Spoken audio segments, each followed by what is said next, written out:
Non chiamatemi folk singer, appunto, è voler uscire da un modo di essere etichettati. Il nostro, come si dice, noi ci chiama Mi Beddi e poi sotto semplicemente musicanti di Sicilia.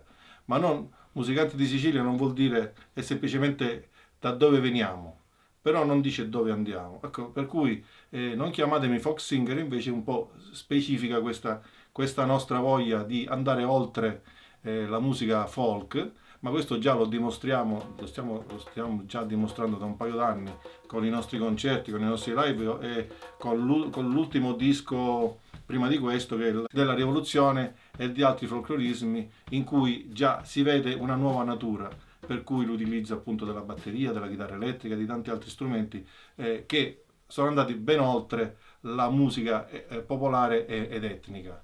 Per cui non chiamatemi folk singer, adesso è proprio l'ulteriore completamento di questa idea che noi abbiamo di dove vogliamo andare a parare nel futuro.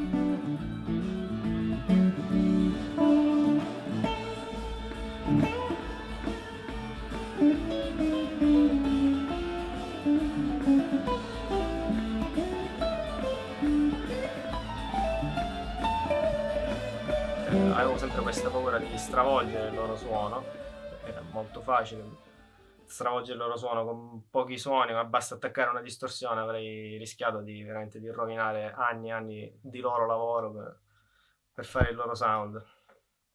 E in effetti sono entrato in punta di piedi. Abbiamo inserito degli elementi di chitarra elettrica poco alla volta nel corso degli anni. Inizialmente si trattava di poche note, poche parti. Abbiamo fatto dei tentativi, le distorsioni non ci piacevano a nessuno. In effetti poi la scelta migliore è stata quella di utilizzare chitarre, suoni di chitarra già che venivano da altri tipi di folk, per esempio dal country, roba tradizionale che poi si è rivelata, secondo noi, diciamo, al nostro gusto, la migliore scelta.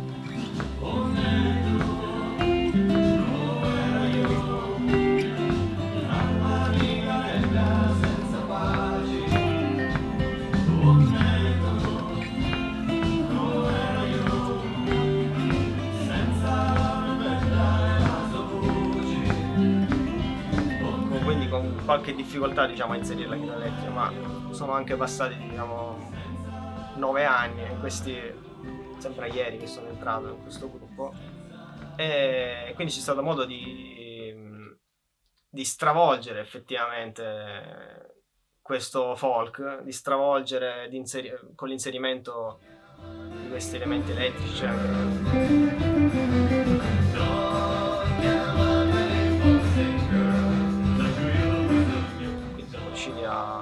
grazie ai consigli di tutti, abbiamo lavorato assieme, i consigli di Ottavio, di Davide, siamo riusciti credo, a inserire la chitarra elettrica in questo contesto. Cioè, non sono stato solo in questo percorso, ecco, diciamo, è stato grazie anche alle competenze e ai gusti musicali di tutta la band.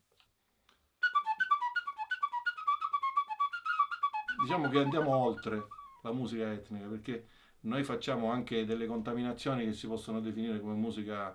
Molte volte ci mettiamo anche un po' di rock, un po' di jazz, un po' di pop. Nel senso, ci mettiamo delle contaminazioni che sono proprio oltre la musica etnica, quindi oltre la musica popolare.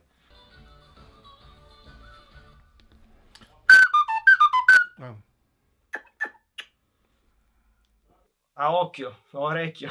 No, mi sento un chitarrista, diciamo, abbastanza orientato sul country, blues. Beh, mi hanno dato questa occasione perché sono persone che hanno sempre suonato, comunque hanno suonato il folk in una maniera molto tradizionale, quindi mi hanno, secondo me, arricchito molto sotto questo punto di vista. Cioè, da solo probabilmente non avrei approfondito mai questo genere.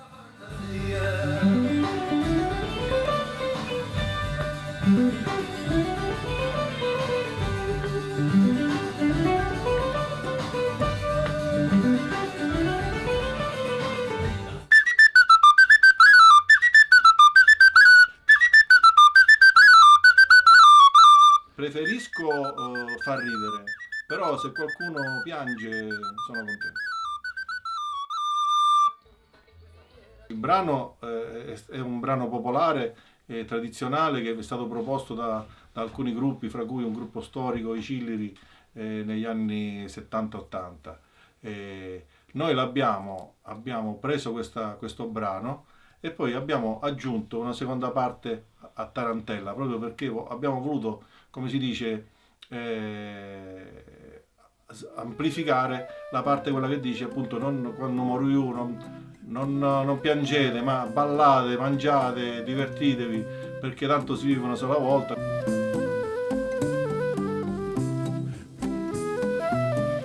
Far piangere le persone per me dà un senso a quello che fai, perché alla fine tu sei un musicista, dico va bene, fine serata ti pagano, però alla fine quando tu la soddisfazione non la trovi nel denaro che ti danno, appunto nelle emozioni che riesci a scatenare nelle persone.